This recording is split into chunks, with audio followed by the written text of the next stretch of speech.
2 Corinthiens 5, verset 20.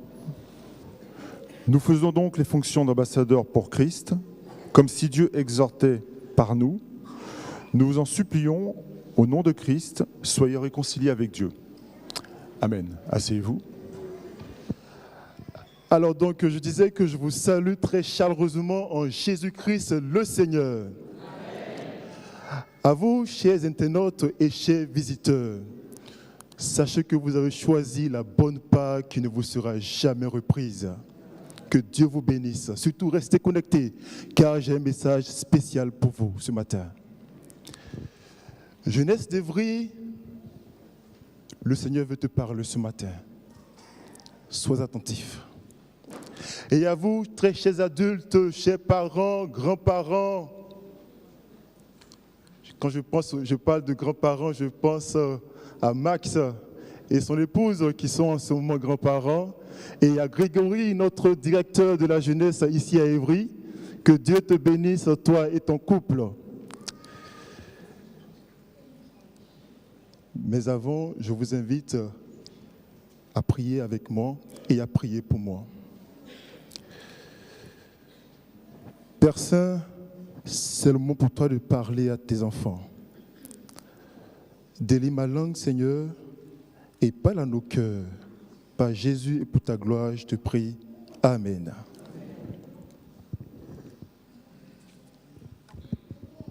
Tout à l'heure, les enfants ont médité ensemble sur un texte très intéressant.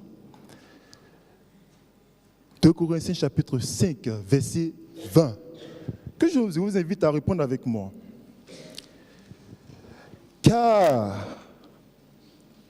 Nous faisons donc les fonctions d'ambassadeurs pour Christ, comme si Dieu exhortait par nous. Nous vous en supplions au nom de Christ, soyez réconciliés avec Dieu. C'est l'une des plus belles déclarations de l'apôtre Paul. Mais pour se rendre compte, il faut saisir le sens de ce verset et sa portée. Paul est en train de nous dire qu'il a été mandaté par Dieu comme ambassadeur pour rapprocher les hommes de leur Créateur, et tout cela par Jésus-Christ. De ce texte, on pourrait faire de longs développements. Mais ce matin, je veux juste qu'on puisse rester sur la fonction de l'ambassadeur.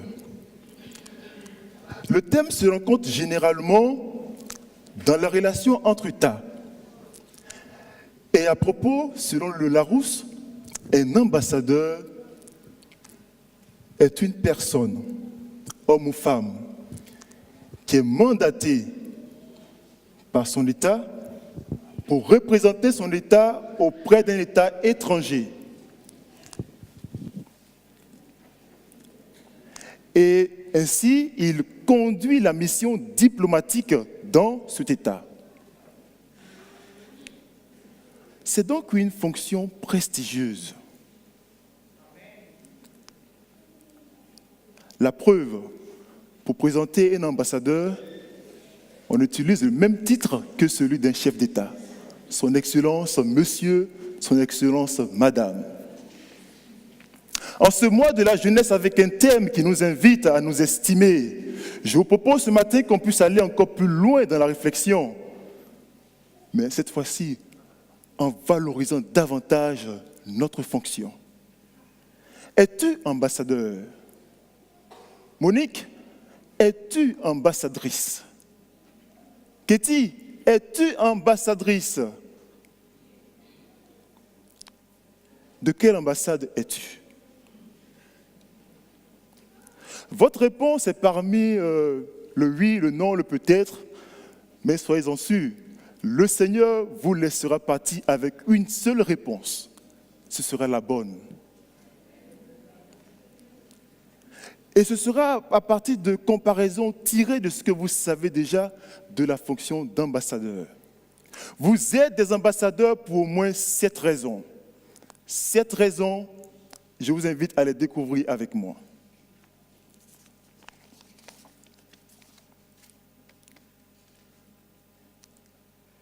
Premièrement, sachez quoi? Sachez qu'une ambassade, c'est la manifestation pour un État de rentrer en relation avec un État étranger pour préserver des intérêts stratégiques. Ça peut être des intérêts économiques, politiques, ça peut être lié au fait que cet État a une forte population dans cet État étranger et autres. De la même manière, Dieu veut maintenir des relations privilégiées avec la terre parce qu'il veut sauver les humains.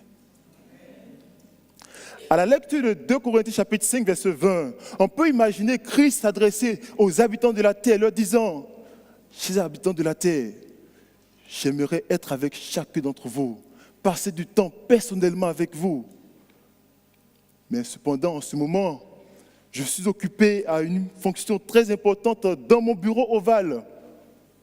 J'intercède jour et nuit pour ceux d'entre vous qui m'ont choisi comme leur avocat. Mais physiquement ne pouvant pas, j'ai envoyé mes anges, mais j'ai vu que chaque fois qu'ils apparaissaient à certains d'entre vous, ils tombaient comme morts. Donc la présence de mes anges est difficile à supporter. D'accord. J'ai envoyé alors mon esprit, pensant que peut-être vous serez plus attentifs. Mais là encore, j'ai constaté que tous, vous n'entendez pas la voix de mon esprit. En dernier recours, ce que j'ai décidé, c'est d'établir sur terre une ambassade.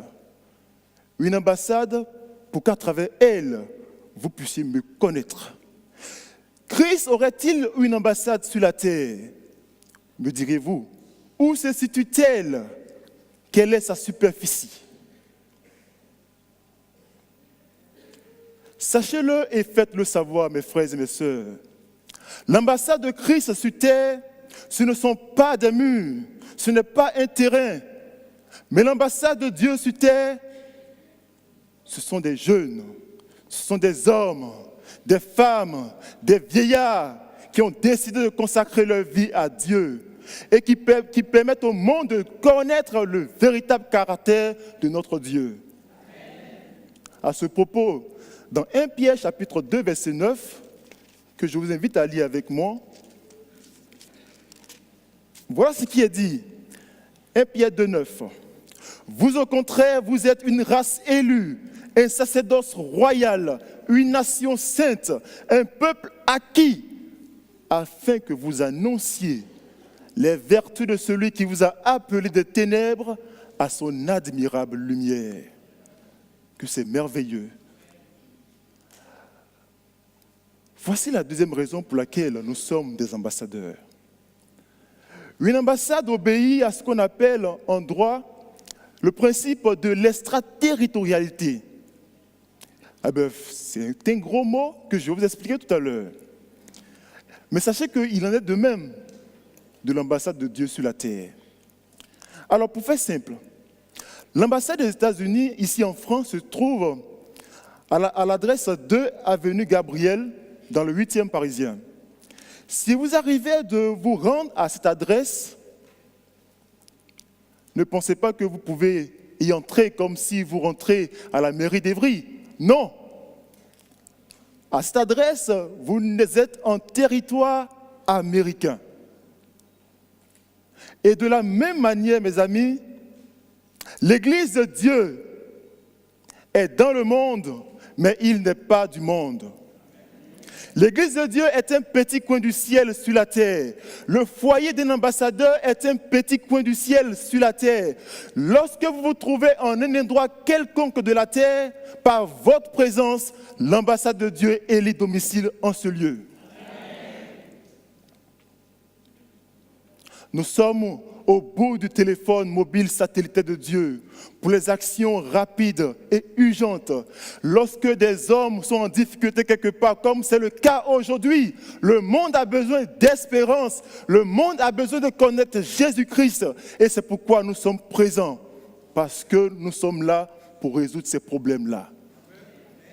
L'Église est un lieu qui accueille toutes ces personnes qui ont besoin de connaître le Créateur.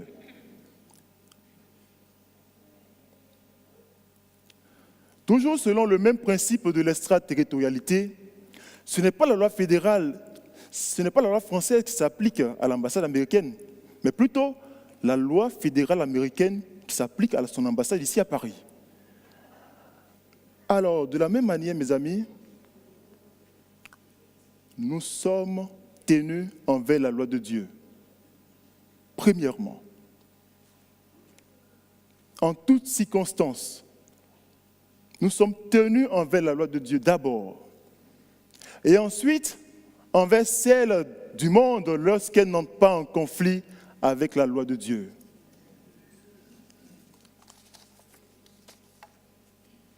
David l'a expérimenté. Et c'est pourquoi il pouvait s'écrier dans le psaume 119, verset 97, « Combien j'aime ta loi, elle est tout le jour l'objet de ma méditation. Je sais ta parole dans mon cœur afin de ne pas pécher contre toi. » Et Pierre, lui avec moins de poésie, il pouvait dire au chef d'Israël, « Il faut obéir à Dieu plutôt qu'aux hommes. » À chaque fois que vous trouvez dans une situation où on vous inviterait à désobéir à Dieu, retenez ceci, il faut obéir à Dieu plutôt qu'aux hommes. Pour que nous puissions bien comprendre que le peuple de Dieu est la face visible du royaume de Dieu sur la terre, Jésus l'a dit et redit de plusieurs manières dans les évangiles. On l'entendait par exemple dans Matthieu 5, verset 13 et 14. « Vous êtes le sel de la terre, vous êtes la lumière du monde. » Mes amis, nous sommes des pèlerins sur la terre. Concitoyens du ciel, n'oubliez pas votre patrie. N'oubliez pas que votre royaume est ailleurs. Ce n'est pas très difficile de l'oublier cependant, comme plusieurs ont oublié le sabbat. Malgré l'avertissement divin, souviens-toi. J'espère que nous ne ferons pas la même erreur. Voici maintenant la troisième raison pour laquelle nous sommes des ambassadeurs. Un ambassadeur représente directement et personnellement le chef de l'État qui l'envoie. Ainsi, chaque ambassadeur, ici en ce lieu, représente Christ et dépend de lui. 24 heures sur 24, 7 jours sur 7, en tout lieu et en toutes circonstances. Comme l'apôtre l'a dit, nous faisons les fonctions d'ambassadeur pour Christ. Christ seul et nul autre. On ne peut pas être l'ambassadeur du Christ le sabbat et le lundi, le dimanche, le mardi, etc., on se conduit autrement. On est soit notre propre ambassadeur, l'ambassadeur de quelqu'un d'autre, l'ambassadeur d'un désir qui nous tient, pourtant qui est contraire à la volonté de Dieu. Ce n'est pas possible. J'ai eu la grâce de faire un stage pendant l'été dernier au conseil départemental. Et étant à la sous-direction des carrières et des rémunérations, je travaillais à l'unité retraite. Et du coup, j'étais chargé, entre autres missions, de faire de la récap de carrière pour permettre à la caisse qui paye, bien sûr, les retraités des collectivités territoriales de pouvoir calculer les trimestres qu'il fallait pour les payer ensuite. Et du coup, et plongé dans ces carrières-là, je découvrais quelque chose qui m'était jusque-là inconnu. On pouvait travailler à 90%, à 80%, même à 60%. Et plus les gens augmentaient en indice, et voilà, ils réduisaient leur côté de travail. Mais détrompez-vous, dans les fonctions que vous occupez, vous êtes employé à 100%. Depuis votre enrôlement jusqu'à ce que vous soyez dans la ville aux rues pavées d'or. Être ambassadeur, c'est faire allégeance à Christ. Ne recevoir d'ordre que de lui seul.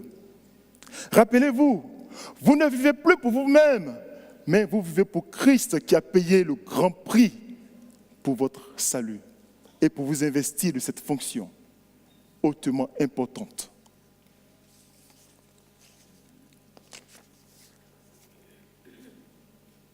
La quatrième raison pour laquelle nous sommes des ambassadeurs est la suivante.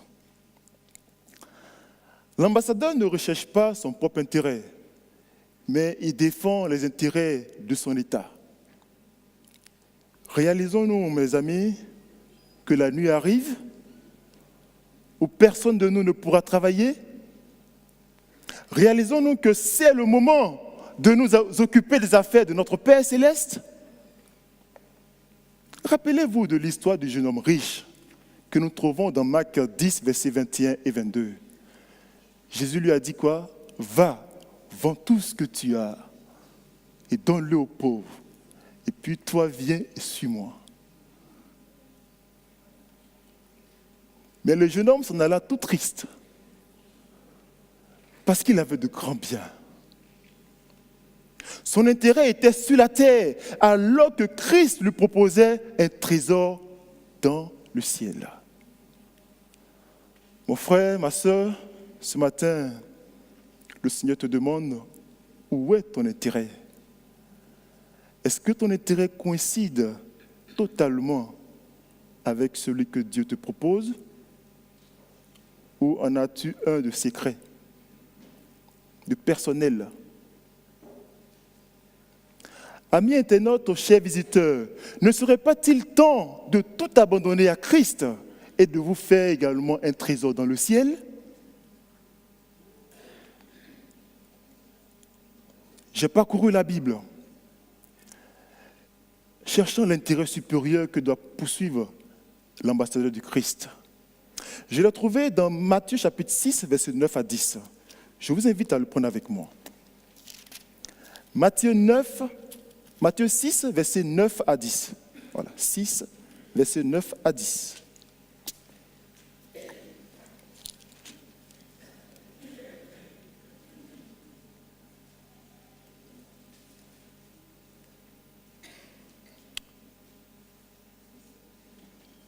Voici donc comment vous devez prier. Notre Père qui es aux cieux, que ton nom soit sanctifié, que ton règne vienne, que ta volonté soit faite sur la terre comme au ciel.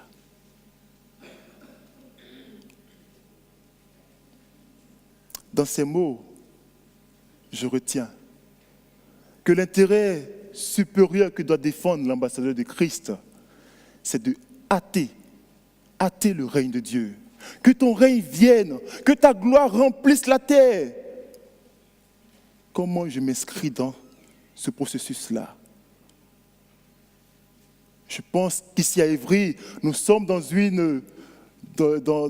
la perspective d'un grand programme, Espérance 2019, qui concerne également toute la France. Mes amis, je pense sérieusement que ce programme participera à hâter le règne de Dieu, à le faire venir plus vite que ce que nous avons pour le moment. Pour le moment, on ne voit pas, on dit, mais Seigneur, oui, on se plaint de beaucoup de choses, mais je vous assure que si nous impliquons entièrement dans cette campagne, le règne de Dieu va pointer très bientôt. La cinquième raison pour laquelle nous sommes des ambassadeurs, sachez-le mes amis, c'est qu'un ambassadeur rend compte régulièrement à son gouvernement de la situation qui se passe dans l'État hôte. Un ambassadeur communique avec son gouvernement à travers ce qu'on appelle le ministère des Affaires étrangères. Il reçoit les ordres de son gouvernement et il informe également son gouvernement des activités qu'il mène. De la même manière, les ambassadeurs du Christ que nous sommes, nous devons rester connectés au royaume de Dieu. Par le moyen de quoi? La prière. La prière et la prière. Nous devons communiquer avec notre gouvernement. Parce qu'un ambassadeur qui perd le contrôle avec son gouvernement, eh oui, il est en danger. Et surtout, lorsqu'il y a crise, il ne connaît pas les volontés de son gouvernement, les positions adoptées par son gouvernement, il est livré à lui-même. Eh bien, c'est grave. Comme nous le voyons en ce moment dans le livre de l'Apocalypse, nous sommes dans une crise importante qui prendra fin bientôt. Mais pour le moment, nous sommes toujours dans la crise. Et bien du coup, sans prière, n'oubliez pas que vous êtes en danger. Ainsi, la communication doit être maintenue entre l'ambassadeur du Christ et le ciel par la prière et l'étude quotidienne de la parole de Dieu. Nous recevons nos instructions de quoi? De la parole de Dieu, les 2 témoins que nous avons vus dans le livre de l'Apocalypse. Mais également de l'Esprit Saint. C'est le moment de faire des prières pour demander au Seigneur de déverser son esprit sur nous.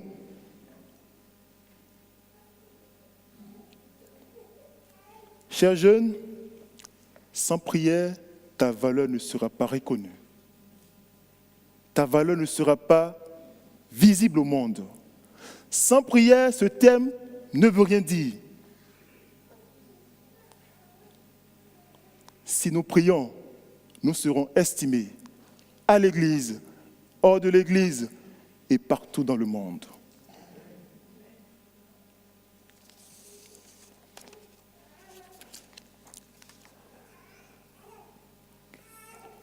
La 6e raison pour laquelle nous sommes des ambassadeurs, c'est celle qui m'impressionne davantage.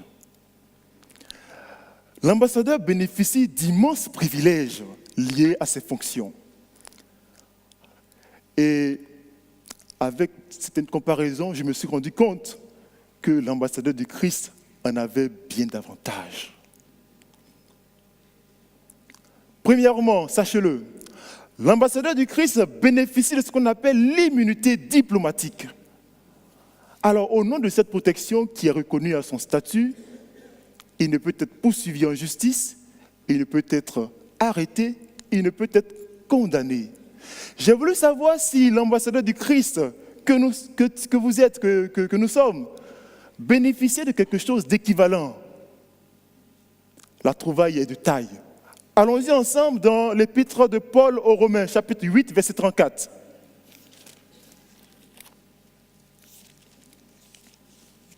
Romains, chapitre 8, verset 34.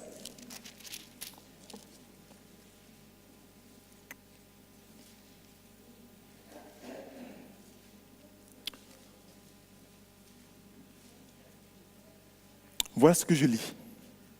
Qui les condamnera? Christ est mort. Bien plus, il est ressuscité. Il est à la droite de Dieu et il intercède pour nous. Mes amis, votre immunité, notre immunité, c'est la justice de Christ. Au nom de cette justice que Christ nous octroie, qui nous condamnera devant le trône de Dieu?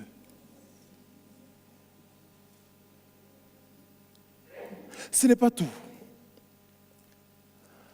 Les locaux de l'ambassade bénéficient de ce qu'on appelle l'inviolabilité. Ils sont aussi insaisissables. Concrètement, on ne peut pas prendre possession de l'ambassade d'un État parce que peut-être on est fâché avec l'État en question, ou pour se faire rembourser une dette, on dit « Ok, je vais confisquer son ambassade, je vais vendre l'ambassade et me faire rembourser ». Ce n'est pas possible. Le droit ne le permet pas. Alors, mes amis, votre personne est inviolable. Souvenez-vous de Job. Dieu a dit quoi? Vas-y, arrache tout. Oui, arrache tout. Maison, enfant, qu'il ait même des plaies, tout ça. Ok, Satan a tout fait. Mais Dieu a fixé une limite. Sa vie m'appartient. Votre vie appartient à Christ. Et vu le blindage de notre sécurité, qui est Jésus-Christ lui-même, soyons en paix. Mieux, en cas de menace imminente sur son ambassade, un État peut envoyer des soldats, pour renforcer la sécurité de celle-ci. Ainsi, l'ambassade de Christ peut compter sur le soutien sans faille de l'armée céleste. Allons-y voir un peu ce qui s'est passé dans 2 Rois, chapitre 6, verset 17. 2 Rois, chapitre 6, verset 17.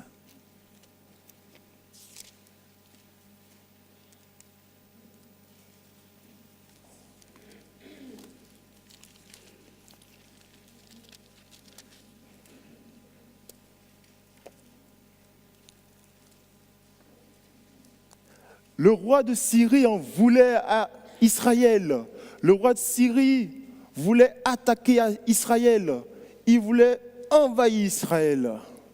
Et à chaque fois qu'il réunit son conseil de guerre et qu'il prenne des décisions, on va attaquer par là.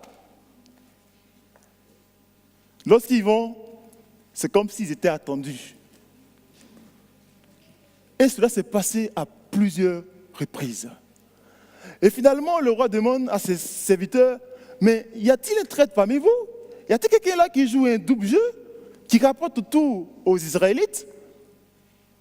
Après enquête, ses serviteurs lui disent qu'en réalité, il y a un prophète en Israël. Et ce prophète-là, il rapporte tout au roi d'Israël. Donc le roi Ben-Hadad change de stratégie. Ok, objectif premier, il faut capturer ce prophète-là. Vous connaissez son nom? Élisée, exactement. Donc il va réunir une grande troupe pour aller arrêter Élisée. Ils vont encercler la ville où se trouve Élisée. Au petit matin, le serviteur d'Élisée, il sort, il se rend compte qu'ils sont encerclés avec une potente troupe. Il retourne voir son chef. Ah, prophète Élisée, nous sommes encerclés. Le prophète se contente de lui dire, ne crains rien. Ne crains rien. Mais le serviteur est toujours inquiet. Oui, il y a l'inquiétude toujours. Et finalement, le prophète demande à Dieu d'ouvrir les yeux de son serviteur pour qu'il puisse voir. Et c'est le récit qui est là. Ne crains rien, car ceux qui sont avec nous sont en plus grand nombre que ceux qui sont avec eux. Lorsque le prophète pria, les yeux du serviteur s'ouvrirent. Et qu'est-ce qu'il vit? L'Éternel ouvrit ses yeux et il vit que la montagne était pleine de chevaux et de chars de feu autour d'Élisée.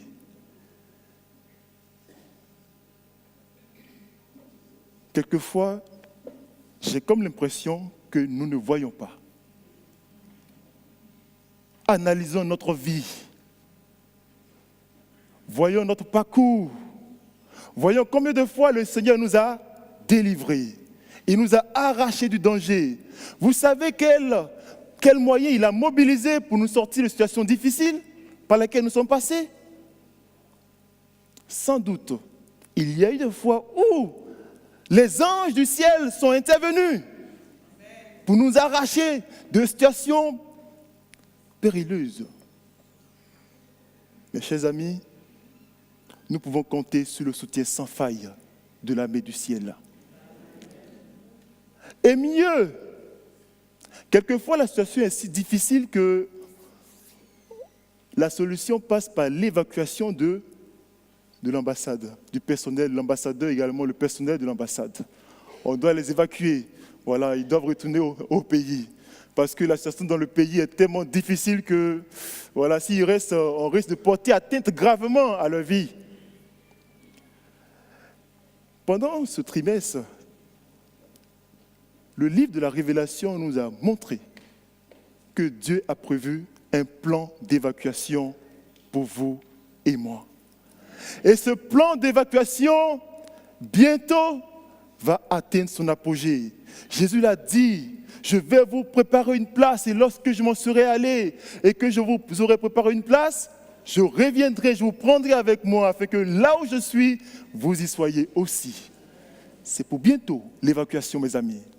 Tenez bon, la délivrance est proche. Pour le moment, qu'est-ce que Jésus nous invite à faire? Ne pas nous soucier de la nourriture, du vêtement, comment je serai logé, etc. Voilà, il y a plein de petits soucis qui sont là, qui nous empêchent de voir l'œuvre de Dieu qui s'accomplit en ce moment sur le monde. Dieu sait que vous avez besoin de toutes ces choses.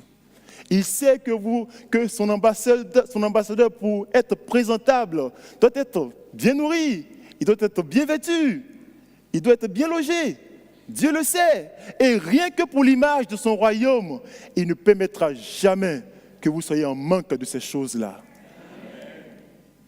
Et c'est à propos alors que le psalmiste nous dit, dans le psaume 91, verset 1er, « Celui qui demeure sous l'abri du Très-Haut repose à l'ombre du Tout-Puissant, dormant tranquillement en regardant à Christ. » Pour la 7e leçon pour laquelle nous sommes ambassadeurs, la 7e raison, je vous l'ai dit, je vous laisse la deviner en vous racontant une histoire. Un petit pays a ouvert une ambassade dans un État grand et riche.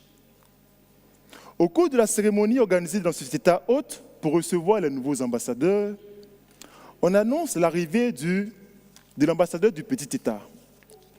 Celui-ci se présente. Il doit faire un petit discours. Voilà, je me nomme tant, je suis mandaté par le chef de mon État, il donne le nom du chef d'État, voilà, pour assurer une présence diplomatique auprès de vous. Mais il se rend compte que pendant cette présentation, le chef d'État du grand État semble ignorer l'État dont il vient. Il ne connaît même pas le nom du pays, il ne connaît pas le nom du président qu'il envoie. Et du coup, l'ambassadeur est embarrassé. Il ne sait pas comment continuer. Et finalement, il dit, « Monsieur le Président, je viens du pays de Didier Drogba. » Et là, le président réagit, « Oh yes, yes, yes, yes. Welcome. » Alors, mes amis, quelqu'un a compris la leçon de cette histoire? Oui? Cette histoire nous enseigne qu'il n'y a pas une seule manière de représenter son pays. Il n'y a pas une seule manière d'être ambassadeur pour Christ. Le petit pays n'était pas connu, son ambassadeur non plus, son président également. Mais Didier Drogba, un simple footballeur de ce petit pays, était connu par le président du grand pays. Pourquoi? Parce qu'il joue bien au football, il se construit une renommée internationale. Et finalement, rien qu'en disant son nom, tout le monde sait de quel pays il vient. Mes chers amis, dans ces conditions, le Larousse complète sa définition en disant que l'ambassadeur, c'est aussi une personne qui est susceptible de refléter une certaine image de son pays à l'étranger.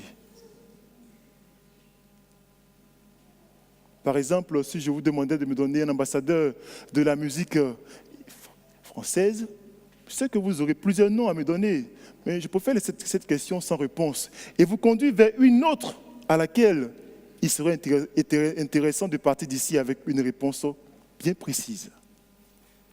Cher ambassadeur, as-tu trouvé ta place dans le ministère afin de mieux briller pour Christ? Pas besoin d'être président de la conférence générale, président de la division, président de l'union, de la fédération. Pas besoin d'être pasteur ancien, pas besoin d'être diacre, responsable de département. En ce moment, dis-moi, est-ce que tu as trouvé ta place dans le ministère? N'oubliez pas que le petit pays était ignoré, son président aussi.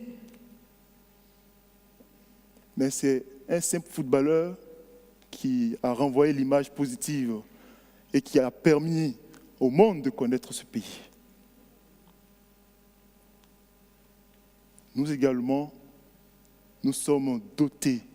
Dieu nous a dotés de dons et de talents que nous devons mettre en œuvre pour qu'à travers la mise en œuvre de ces dons et talents, le monde puisse connaître de quel royaume nous venons, de quel royaume nous sommes des ambassadeurs.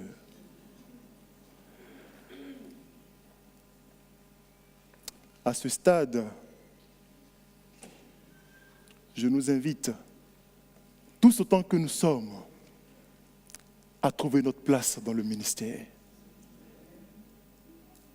Il y a des affiches qui m'interpellent très souvent. De ceux-ci, il y a ceux-là qui véhiculent les messages suivants. La MDT recrute, rejoignez la gendarmerie nationale. Ce matin, j'ai un message pour vous. Le royaume de Dieu recrute des ambassadeurs et des ambassadrices. Rejoignez-le. Chers internautes, chers visiteurs, nous formons une grande famille.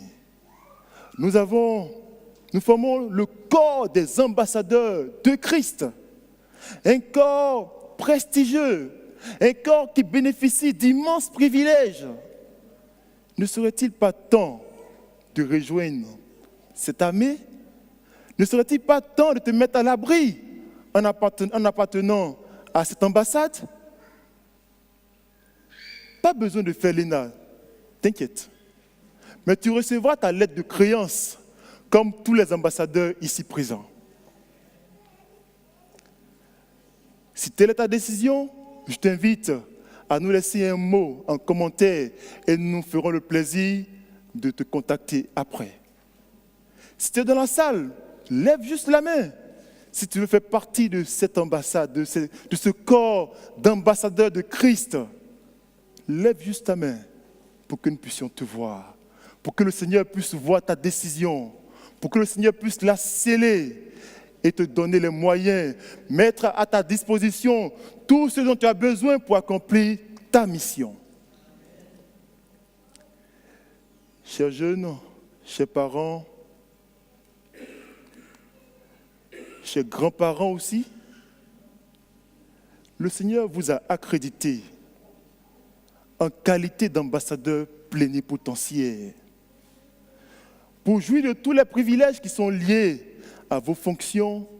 Christ vous demande une seule chose: tout abandonner entre ses mains. Il faut tout laisser, il faut tout relâcher et laisser Christ prendre le contrôle. Donner à Christ la place qu'il occupe dans la vie de son ambassadeur. Puisse Dieu vous bénir, puisse Dieu vous aider en ce sens et soyez réconciliés avec vos fonctions. Amen.